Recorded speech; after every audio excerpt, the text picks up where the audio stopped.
The American West of our imagination is a land of cowboys and cattle drives, of dusty main streets and dramatic shootouts. But that legendary era, the one we call the Wild West, was a brief explosive window in time, lasting only about 30 years, from 1865 to 1895. It was an era defined by immense challenges. Vast, lonely distances that separated communities, soil that broke old-fashioned plows, and a constant scarcity of water and wood. Life on the frontier was a daily struggle. But into this world came a wave of new technology, a series of simple but brilliant inventions that didn't just make life easier, they radically transformed the American continent. These inventions are the real story of how the West was won. Today, we're counting down the 7 inventions that tamed the frontier and forged a new America. And if you enjoy learning about the real history of the Old West, go ahead and hit that like button, subscribe to our channel, and ring the notification bell so you never miss a new video. Number 7. The Sod House. For the thousands of homesteaders who rushed to the Great Plains after the Homestead Act of 1862, the promise of 160 free acres came with a shocking realization: there was nothing to build a house with. The vast prairies were a sea of grass, with almost no trees for log cabins or stone for masonry. Early settlers had to live in crude dugouts carved into hillsides, or just stay in the covered wagons that brought them west. The solution was right under their feet. The prairie sod itself, with its thick, tangled roots of buffalo grass, was an incredibly dense and tough building material. Using a special plow, settlers would slice the sod into long ribbons, which they then chopped into giant earthen bricks. The sod blocks were stacked grass side down, forming walls that were 2 to 3 feet thick. Life in a sod house, or soddy, was a mix of comfort and hardship. They were incredibly cheap to build. One settler reported construction costs of just $2.78. The thick walls were amazing insulation, keeping the house cool in the scorching summer and warm during the freezing winter. They were also nearly fireproof, a huge advantage on the fire-prone prairie. But the houses were also damp and dirty. A heavy rain could make the roof leak for days. And the walls were a natural home for mice, snakes, and bugs. Women often had to hang sheets from the ceiling just to keep dirt from falling into their food. Despite the challenges, the humble sod house was the key adaptation that made long-term family settlement possible on the plains. It was a symbol of the pure grit and ingenuity of the pioneers. Number 6. The Steel Plow. To the first settlers, the Great Plains looked like a great disappointment. They called it the Great American Desert and thought it was totally unfit for farming. The problem wasn't the soil, which was incredibly rich, but its texture.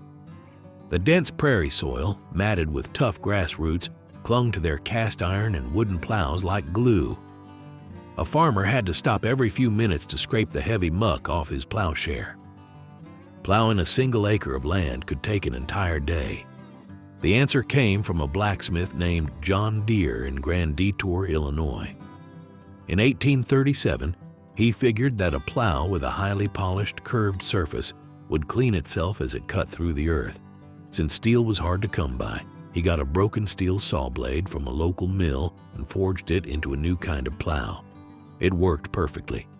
The self-scouring plow shed the sticky prairie soil with ease. Deere's invention was a revolution. It was the key that unlocked the incredible potential of the Great Plains, allowing farmers to finally break the tough sod and bring millions of acres under cultivation. It transformed the Great American Desert into America's breadbasket and made the promise of the Homestead Act a reality for millions.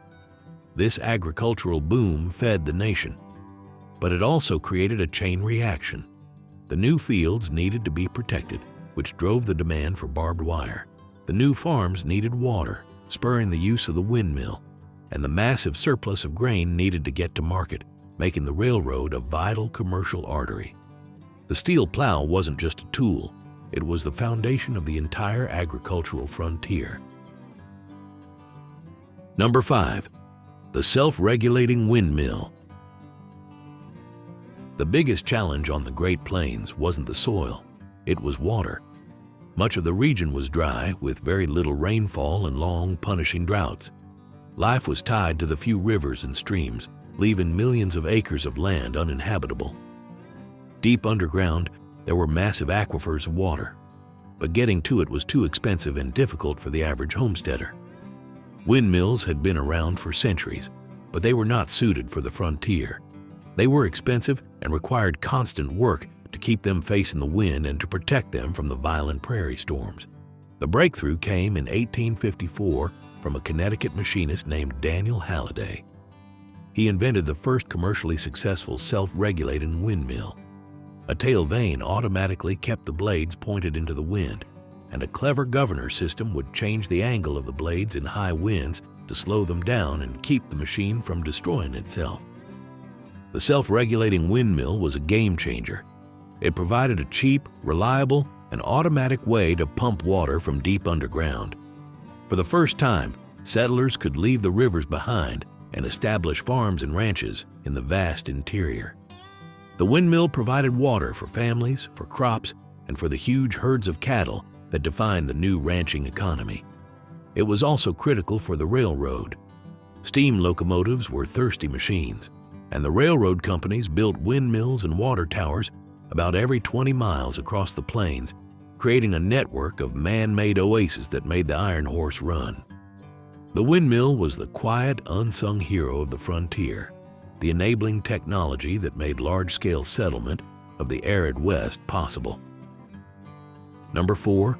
Barbed wire. After the Civil War, the Great Plains were a vast, unfenced empire known as the Open Range. This was the world of the Texas Longhorn and the American cowboy. Cattle were raised for free on public lands and then driven hundreds of miles to the new railroad towns in Kansas to be shipped to the hungry cities in the East. This entire way of life depended on the absence of fences. On the treeless plains, wooden fences were just too expensive. The solution came in 1873 from an Illinois farmer named Joseph Glidden. He devised a simple method of twisting two strands of wire together to hold sharp barbs in place, and he invented the machinery to mass-produce it cheaply. His design, patented in 1874, became known as the Winner. Its adoption was stunningly fast.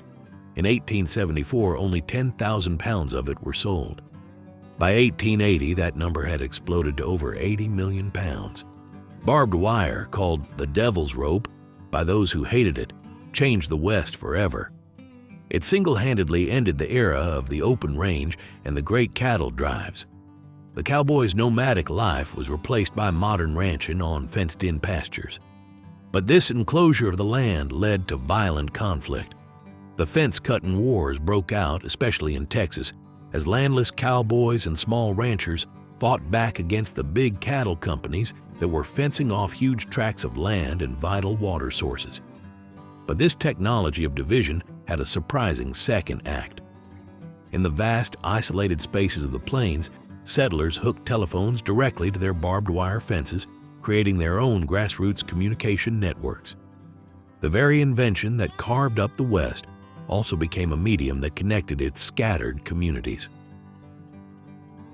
Number 3. Repeating firearms. In the early West, firepower was limited. The standard weapon was the single-shot muzzle loader, which took a skilled user a full 20 seconds to reload. In a fight, that was a lifetime. This often put settlers and soldiers at a disadvantage against Native American warriors who could fire a half-dozen arrows in the time it took to reload a single rifle. Two firearms, both introduced in their most famous forms in 1873, changed everything. The first was the Colt single-action army revolver.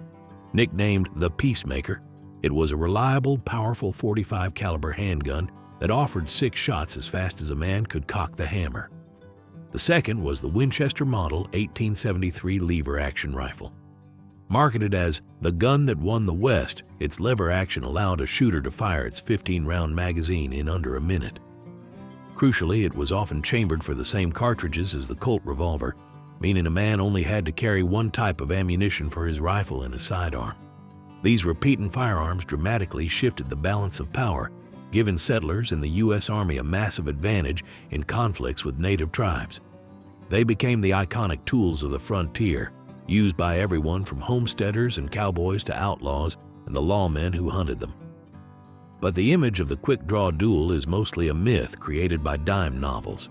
Real gunfights were rare and chaotic, and contrary to the myth of a lawless land, many frontier towns like Tombstone and Dodge City had strict gun control, requiring visitors to check their weapons at the sheriff's office. The famous gunfight at the OK Corral started because the Earp brothers were trying to enforce that very ordinance. The saying went, "God created men, Colonel." Colt made them equal, but this new technology created a profound and violent inequality in the conflicts that defined the era. Number 2, the telegraph. Before electricity, information could only travel as fast as a horse could run. For a brief, iconic period, the Pony Express was the pinnacle of communication, a relay of riders that could carry mail from Missouri to California in an amazing 10 days. But even that was a fragile and expensive lifeline across a vast, silent continent. The technology that would make it obsolete was the electromagnetic telegraph. In 1860, Congress passed the Pacific Telegraph Act to wire the continent. On October 24, 1861, the eastern and western lines were joined in Salt Lake City. The impact was immediate. News that once took 10 days to cross the West could now be sent in minutes.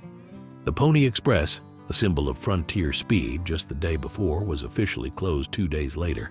The telegraph became a vital strategic tool. Completed just months into the Civil War, it helped secure the West for the Union cause. President Lincoln used the military's 15,000-mile network to monitor battles and direct his generals in near real time. For the West, the telegraph was the 19th century version of the Internet. It ended the region's economic isolation, allowing ranchers and miners to get real-time market prices and conduct business across the country. It was also the essential nervous system for the Transcontinental Railroad, coordinating the complex movement of trains. The talking wire conquered time and isolation, tying the distant frontier to the rest of the nation. Number 1, the Transcontinental Railroad. Before the railroad, the American West was more of an obstacle than a destination. The journey from the Missouri River to California was a 4 to 6 month ordeal by wagon train. A sea voyage around South America took at least 3 months. This immense distance left California feeling like a separate nation. In 1862, in the middle of the Civil War, President Lincoln signed the Pacific Railroad Act. It chartered 2 companies to build the line: the Central Pacific, building east from California, and the Union Pacific, building west from Nebraska. It became a fierce 7-year race fueled by massive government incentives. On May 10, 1869, the 2 lines met at Promontory Summit, Utah, and a golden spike was driven, uniting the country by rail. The railroad's impact was absolute. It slashed the cross-country journey from months to about 1 week. The cost of a ticket from New York to San Francisco dropped from over $1,000 to as little as $65. It triggered an economic revolution, creating a truly national market for the first time. Western resources flowed east, and Eastern manufactured goods flowed west. The railroad was the true engine of settlement. The railroad companies became the West's biggest real estate developers, and an estimated 7,000 towns and cities got their start as railroad depots and water stops. The Iron Horse did more than just connect a nation. It built a new one, imposing a new economic and political order on the West and transforming the continent forever. These 7 inventions did not exist in a vacuum. They formed a powerful, interconnected system. The railroad relied on the telegraph to coordinate and the windmill for water. The farmer with his steel plow needed the railroad to ship his grain and barbed wire to protect his crops. This technological blitz was so swift that by 1890, the U.S. Census Bureau officially declared that a continuous frontier line no longer existed. The very technologies that enabled the settlement of the frontier were the ones that ultimately destroyed the idea of the frontier itself, leaving behind a complex story of astonishing achievement and profound loss. Which of these inventions do you think was the most important for changing the West? Let us know your thoughts in the comments below. Thanks for watching, and we'll see you in the next video.